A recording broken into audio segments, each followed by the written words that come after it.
అమ్మయ్య ఎలాగోలా జాంబీస్ చంపేసి ఇంటికి వచ్చేసా. జాంబీస్ పాడు గీడు ఉండదు మమ్మీ. అరే ఈ స్పైడర్స్ కదా. అరే ఈ పైన ఉన్నాయి. అమ్మ బాబా ఏట్రా బాబు. అరే ఏట్రా బయట దొరికిందా ఎట్టింది స్పైడర్స్. ఈ ఒకటి ఇప్పుడు జాంబీస్ తగ్గిపోయారా అనుకుంటే ఇదేం కరగరా.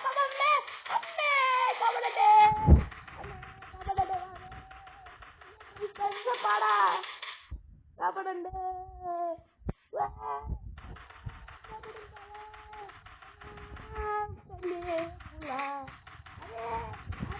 ఏమైంది బాయిలో దొరికిందారా మమ్మల్ని చెప్పడానికి.